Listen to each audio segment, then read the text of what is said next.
Hello everybody, my name is Craig Bennett and I'm the founder and owner of Tech Reviews Nope, and today I am getting into the 5th class of hacking, and in this class we're going to be talking about how to bounce your IP address across the globe. And as far as things goes, if you do know what I'm talking about, this is going to be chain proxies, and we're just going to get into the why you want to set them up, not how to set them up, and I'll get into that in a second. But we're really going to get into and focus into some of the important things, like how to avoid the pitfalls, because even if you're using proxies, you can get found, and how to actually use proxies to your advantage in different countries, and how to avoid pitfalls with Flash and Java and whatnot. But how to use international situations to your advantage, not how to create them, but how to use them to your advantage. How to pin the stuff on someone else by using X44. And there was one other thing, but we'll get into that in a second. Now, for those of you who are completely lost and don't know what a proxy is and whatnot, it's fine. It's pretty simple to explain, but basically, for a example case on what we're going to talk about on bouncing IP addresses, let's talk about the movies. We all know, and this is a really important thing to note, we all know that in the movies, if things are much more in a timely manner, so it's a lot more quicker, things are a lot more cooler as far as looks and whatnot, and things sometimes are more or less riskier than they are in real life. Now, in this case, depending on how things are, you're doing more or less riskier. And I'll get into this in a second, and it's very important to note the risk. So in the movies, hacking movies, you got a person A being a group or single person of hacker, and person B being authoritative figure, being the government, company, or whoever the hacker's targeting. The person B will be tracing down the person A once they start a hack, and in the movies, 9 times out of 10, you get this glorified map of the entire globe, and maybe even a city, and somehow it shows the level 4 and yada yada yada. But basically, what you'll see is the dot go from one country to the next country, to another part of the same country, to a completely other side of the world, in a city level, maybe one floor to another building, to wherever. And that's bouncing your IP address, basically bouncing where you are, and that way they don't ever really know where you're at. And this is using chain proxies. It's not really bouncing. It's basically going through several proxies, and once they figure out where one proxy is, the closest one to them as far as the last one that you use, they go and look for the next one and the next one and the next one. And in the movies, and this is not like real life, keep in mind, once they get into the last one, that's when you get into real risk and they figure out where you're at. So in fact, when in real life, what happens is if they get into the last one and you really didn't do the right thing, they will figure out where you're at and you need to move. So and that's not a joke. So that's pretty important. Now in real life, what happens? Just a quick side note. The person tracking the stuff down is not that fast. It takes days, sometimes weeks, even most of the time it takes years. And what it is each proxy that you go through, the person tracking you down, if they are being legal about it, of course they can be illegal about it and just hack in and look at event logs. But if they're being legal about it, then they need a permission. If they don't get that, and if they're a company, they have to go to the government. The government has to ask for permission. If they already are the government, then they have to get a warrant, and you know how long that takes. And then they have to go to the next person, and eventually it's going to get to a point where, yeah, they're going to not stop but eventually it's going to get to a point where it's going to take a long time.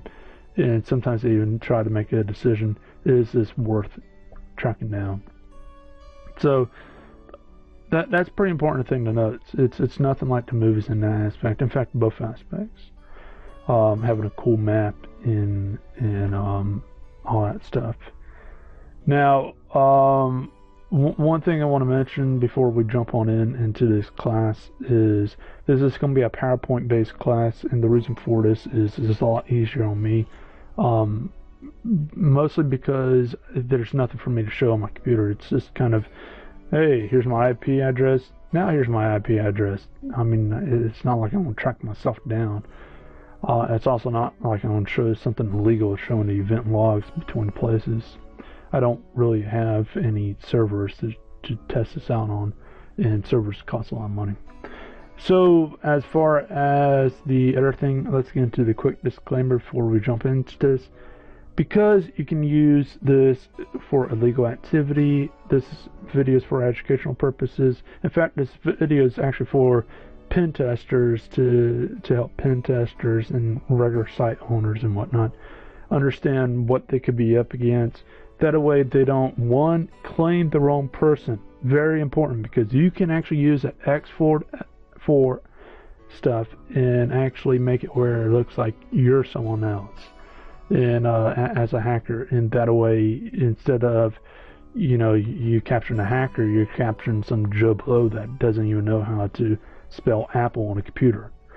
So that's pretty important, because some people do actually get interrogated, if nothing else, for a little while for that. So it disrupts their life, and sometimes it translates into lawsuits.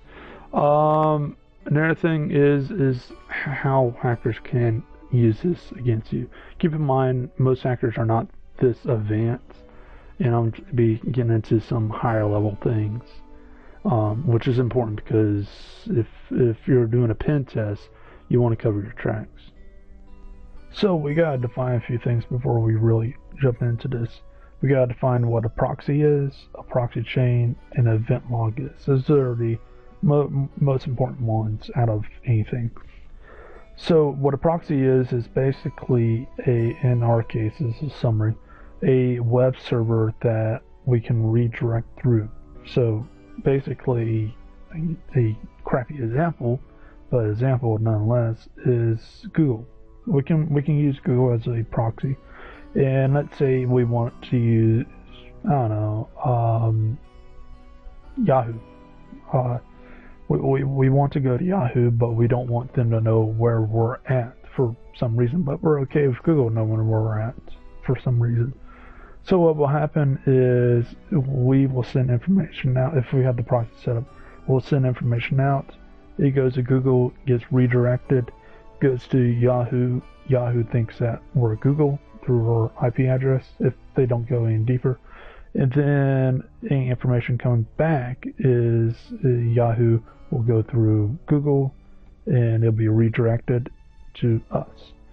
And that's a pretty simple thing, but one thing that some people use this for is, let's say for example, if they do something stupid on some game server and their IP gets banned, then what they can do is use a proxy to change their IP address, or at least what appears to be their IP address.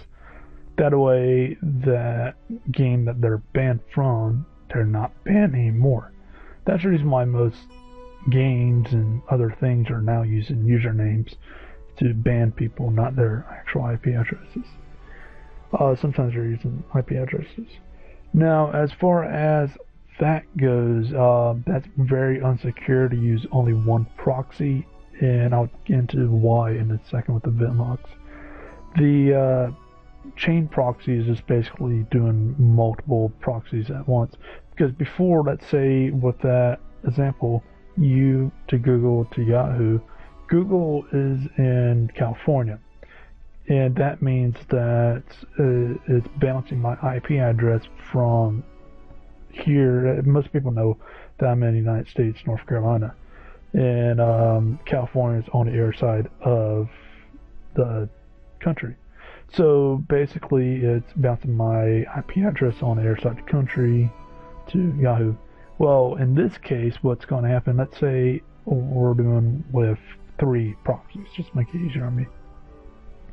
And proxy 1, 2, 3.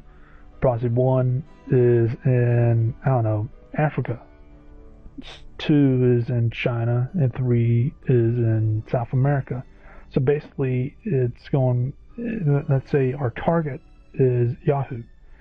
So let's see if I remember this right. Our information will go through ourselves to proxy 1, and I believe I said Africa, and then it will go from Africa being redirected to our proxy 2, which is in China, and then it will be redirected again to our 3rd proxy, which is in South America. Then it'll be redirected to our target, which is Yahoo. So Yahoo thinks that we're in South America.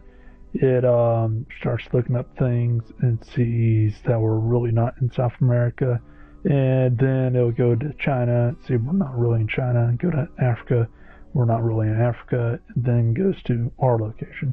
It's kind of like the movie scenario where you see the dot bounce all over the place, their IP bounce all over the place. It's the exact same thing. They're discovering where you're at by going through the proxy that's connected to them last, or well, first, and then going to the one that you connected to first. So that's pretty important.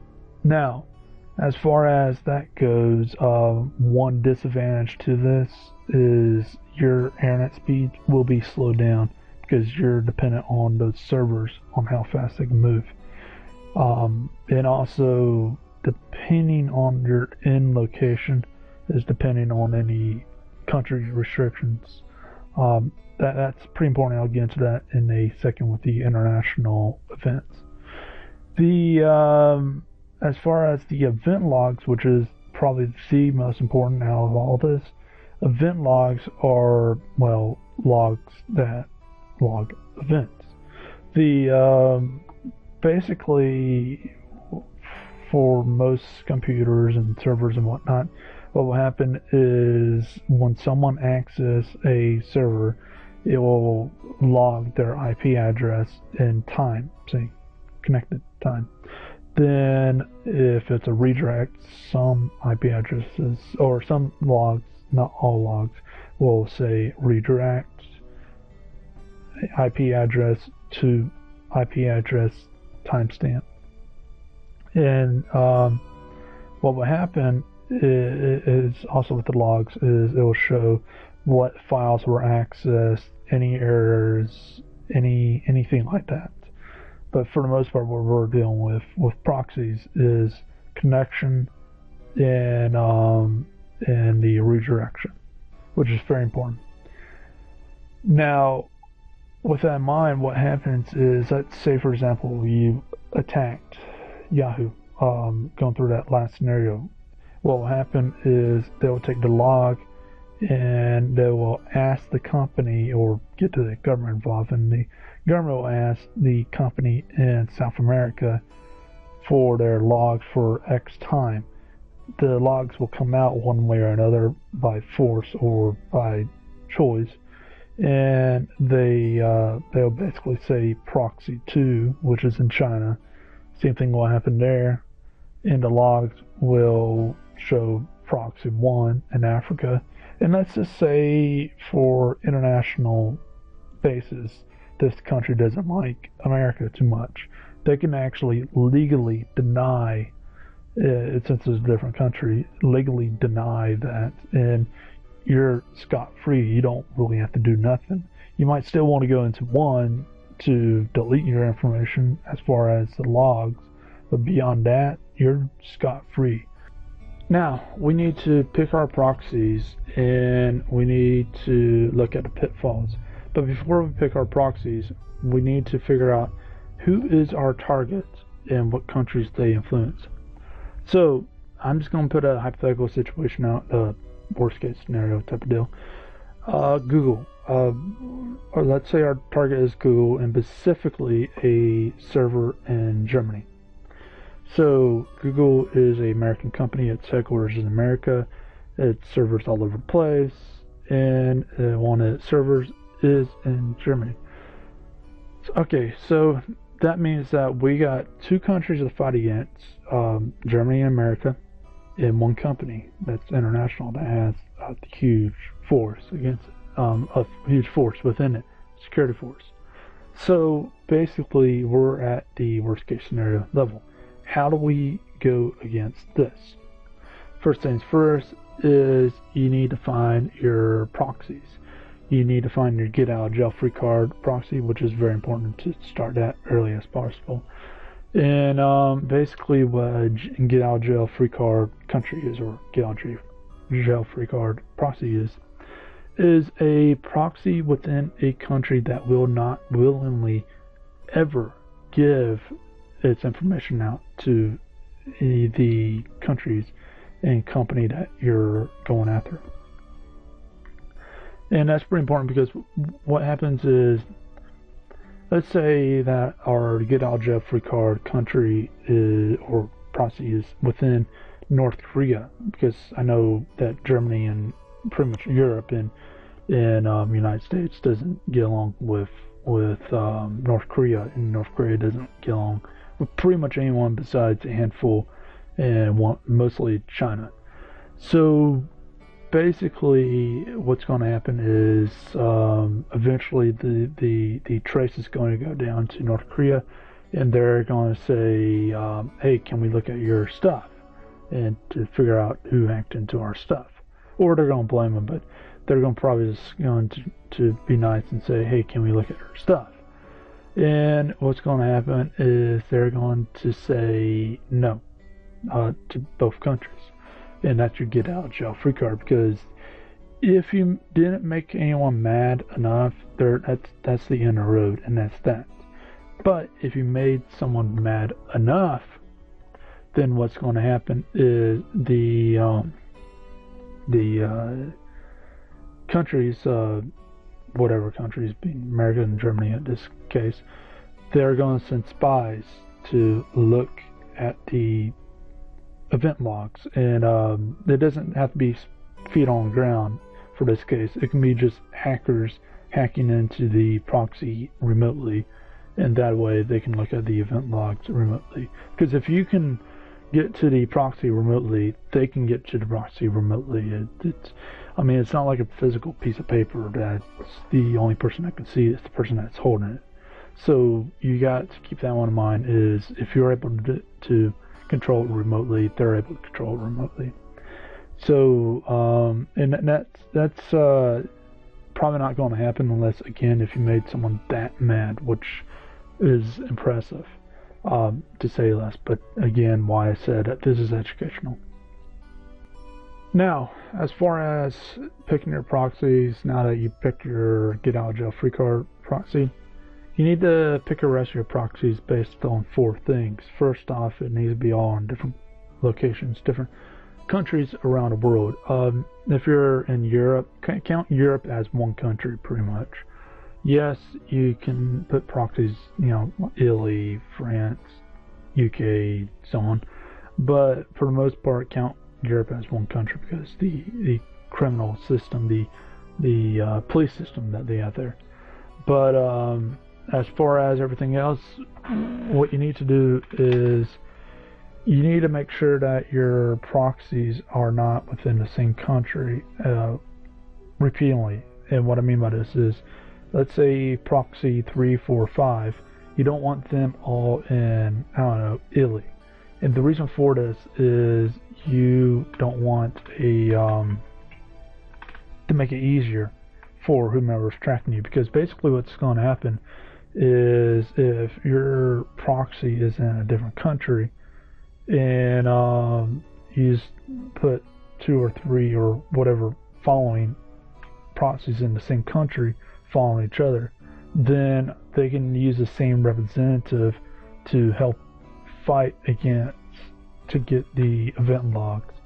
And that's pretty important, because if you end up having it where proxy 3 is in Italy, proxy 4 is in, I don't know, Russia, proxy 5 is in, I don't know, South Korea, and proxy 6 is in Italy.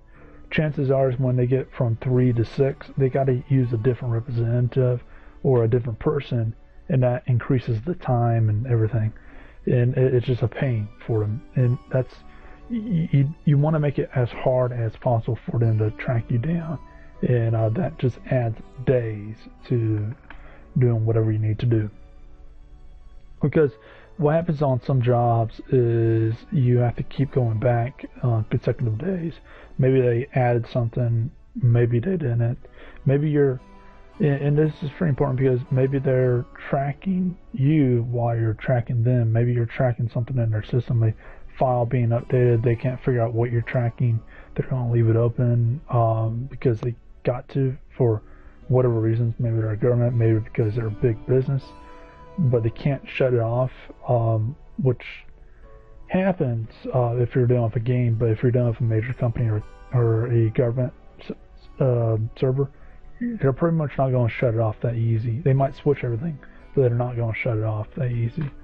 So what's going to happen is you need to find, you know, a ability to extend that time as much as possible, depending on the job, obviously.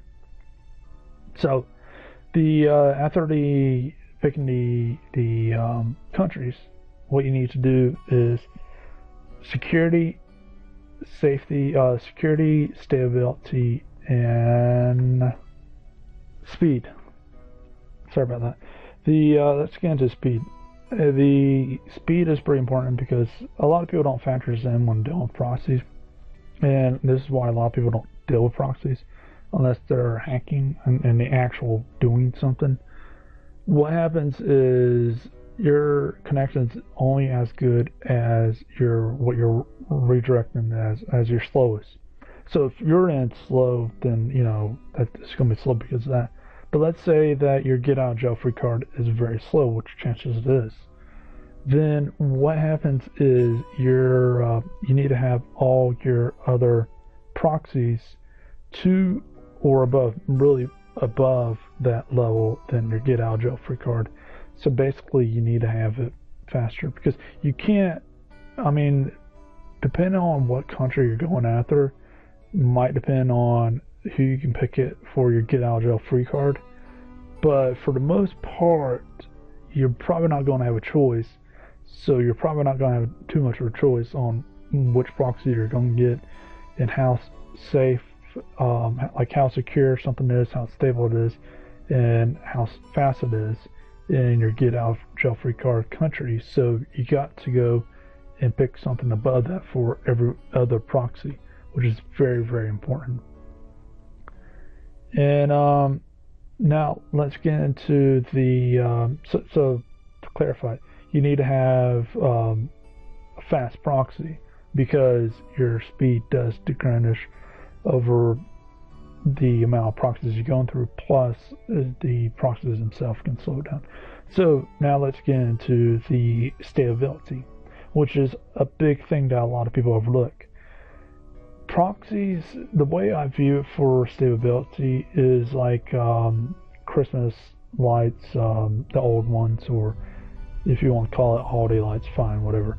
But I don't call it Christmas lights. Basically, it's like the old ones where if one light blows out, the entire row is dead. So what you need to do is you need to find a stable proxy, because basically what happens is, let's say you got 50 proxies.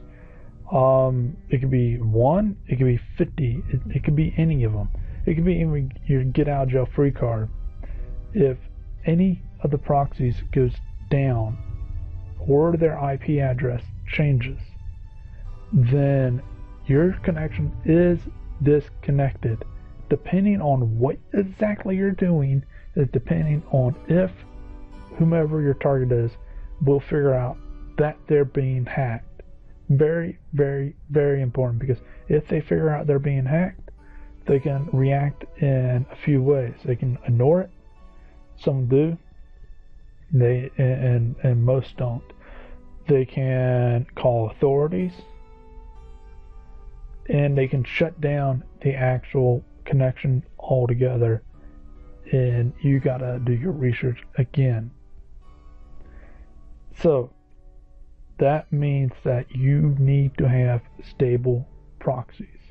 Now keep in mind, if your job lasts more than one day, really lasts more than 3 hours to 6 hours, you need to have a rotational proxy list. You need to figure out the times that the proxies are being changed, the IP addresses for the proxies, and you need to find the times that they tend to go down. And if you find those two things out, you can use a rotational list, and that way your connection should be pretty good. Very, very, very important, because again, your job as a hacker, black or white hat, is to make sure that your target is never knowing that you actually were there until you want them to be there. Basically, you're a ninja, as all speak. The only time you ever see a ninja is when they want you to see him. That's what you need to be if you're a hacker. So that's very, very important. In other words, you're dead. Like literally, you can probably die if you take out the wrong person, or you can go and get your house raided or go to jail for being stupid. So, and if you're a white hat, then that means that you lost your contract, and that means no money for all your work. So, after that, I don't think there's really anything else you gotta look into. Security, again, knowing how often they're checking their stuff, knowing how secure stuff is.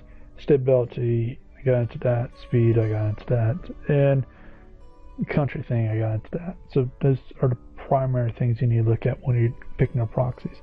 And it's very important to have your own list. Unless you're working for a group, then you need to check that list. Even if they give it to you and say, trust it, you need to check it. It's very important that you trust that list with your life, because that is your life. Again, you take out the wrong person, accident or purpose, you can end your own life, or you can go to jail, and that's pretty much ending your own life. So you need to trust that list with your life. Let's get into some pitfalls that some people run into when they are about to start the job in Aether. So now that you picked your IP or your proxies and whatnot, what you need to do is disable Flash and Java and some other stuff. But those are the main ones, is Flash and Java. And what that happens is Flash, you can actually use that to figure out someone's actual IP address, and that's pretty important, because if you figure out someone's actual IP address, then you're, or at least as a person tracing it, you're great. If you're a hacker, well, you kind of suck. So yeah, disable that. I'm not going to get into why. I mean, it should be one point by now. But as far as the other thing is, and a lot of people don't know about this, is X44 and also DNS. Let's get into DNS real quick. Just change the DNS address, and that way you don't have to worry about that. Do a mock going out, some other DNS address, whatever. But the X44 address, or X44, XFF, is what most people call it. And basically what this is, it shows the actual IP address, even with the proxies. Even like basically, if someone sets up the server right and you're using their server as a proxy, then what can happen is it'll show the redirect on their server, plus it'll show the actual the actual IP address towards your client, into your computer or whatever. And that's pretty important, because if it shows the actual IP address, then you're kind of screwed, and they're going to find you. So how do you get around this? Well, you could disable it, but it's not advisable. It's advisable to actually redirect it. Redirect the X44 or XFF, and find someone or some group that you don't like, a country, a group of some type, a company, I don't care, but find something that can take the blame, be your scapegoat. Because what can happen is you take the XFF and you redirect it to, say, EA. And now all of a sudden it looks like EA actually hacked into whatever, and when in reality it was you. And this is an important thing, because if you're a pen tester, a system administrator or some type, and you're looking at the XFF, and you're trying to really find out who hacked into your stuff, through that, this is not a good way to find someone, because someone with actual skills and a little bit of experience will be able to actually redirect that stuff, make it look like someone else actually hacked into your system, and then when you tell the cops to go after someone, the cops will arrest them and they will raid them, even if it's a company, and they will be merciless at it. And if you're in some countries, that could be the death of the people. And keep in mind, I deal with an international crowd, and some countries have strict laws and strict penalties for those laws. So keep that one in mind, because XFF is not a good way of figuring out who hacked you, and it can be easily manipulated. But most cops and most people don't know about this, about how easy it is, and that's pretty important. Again, make sure DNS is changed, and that way it doesn't link back to you. So now that the job's done, you need to do some cleanup, and this is a big pitfall for a lot of people. A lot of people, what they do is, when they're done, is they pretty much cash in, drink, and whatever. But if you're a white hat, you don't have to worry about it. Black hat, you definitely have to worry about it. What you need to do is hack into proxy 1 to proxy server 1, and go and erase the event logs that says the redirectory, also the connection, the saying that you connected to it that given time to erase it, and make sure that it doesn't have any disconnect logs. That's very important. I mean, most likely it doesn't, but make sure it doesn't. But that's a horrible way of doing things, and personally I advise people to everybody to modify the logs, and modify the logs quite a few times. What I will do is modify the logs. So first, erase where you just entered, and erase where you just looked at the access stuff, so you're invisible right now, to a point. And then, because I mean, you still show up being connected, and you still gotta look at stuff and refresh the logs. But what you need to do is you need to go and modify logs, and depend on the memory that they're using, 12 to 40 times, and usually it burns a part in the memory and makes it where forensically they can't find it, or it makes it nearly impossible, depending on the skill level of the forensics person. And that way, forensically, if they look back at it, and if you deleted it, then they could still figure out your IP address and still come after you. But if you basically burnt the image and whatnot, then, and as time goes on, the number that you have to go through might become higher, or it might become completely impossible to burn the image. But as far as things right now, you just have to do it quite a few times, burn the image, and basically it makes it where they can't go back and do whatever. And that way you can erase it and don't have to worry about them looking at you. Now, there's no 100% on this particularly works, because unless if you're physically there doing the forensics and whatnot, you're kind of just crossing your fingers and hoping luck. So what some people do is, like for me, if I was hacking into Google, the Germany server, and that was my target, again with the hypothetical situation, what I would do is modify it where where it would say your client and your IP address. What I would do is modify that to say Google's IP address, the servers, and that way it's a full loop. And that or modify it to say someone or something I don't like, or say another part of Google, so it looks like Google's hacking into Google. And that's pretty important, because what's going to happen is it's going to say let's say you modify it to show Google's server in America hacked into Google's server in Germany by using all these proxies and whatnot, which they probably say no, it didn't. They still probably do some investigation, and it will end right there, because Google's server in America, or whatever you choose, is not even going to show anything, because you didn't touch that one at all during this process, at least. So that's pretty important, and that's pretty important to modify it versus then to delete it if possible. Some servers you can't modify it, and some things you can't modify at all, depending on how secure it is, as far as if they actually look at the stuff that often, and if their software is up to date and whatnot. But depending on the server, most likely it's not up to date. Most likely they're not looking at the logs. So anyways, let's do a quick recap on this, and let's end this video. So what did we just talk about? Well, we got into a definition, or kind of definition, of proxies, proxy chains, and event logs.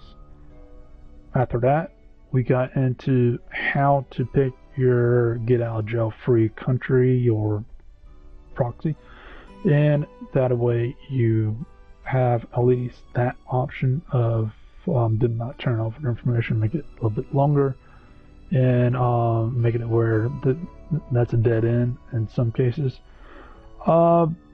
Then I talked about how to pick your other proxies, speed, security, stability in different countries. Then I talked about some pitfalls, Flash, Java, XFF, sorry about that, and some other pitfalls, and that's pretty much it. So if you got any questions or anything like that, then please leave a comment below, and I'll try to help you out as quickly as possible. Also, again, this video is for educational purposes only. This video is to help pen testers and to help other people who's thinking about going in the career field, so they understand what some hackers do and some links some hackers do to not be caught. This is a common thing, and there is some other things you can do to not be caught, but for the most part, this is one of the more proven things that works over a period of time. But again, a lot of people don't do it, mostly because it's a pain, as you may guess, for the length of this video. But as far as things goes, again, if you got any questions, whatnot, you know where to get me. And if you want to add anything to this, then also leave that below in the comment section. I'm pretty sure I left out some stuff because of the length of this. I just got tired of it. But also, if you like this video, you think it helped you and whatnot, please like, please subscribe, and please share. And please visit techreviewsnup.com and have a great day.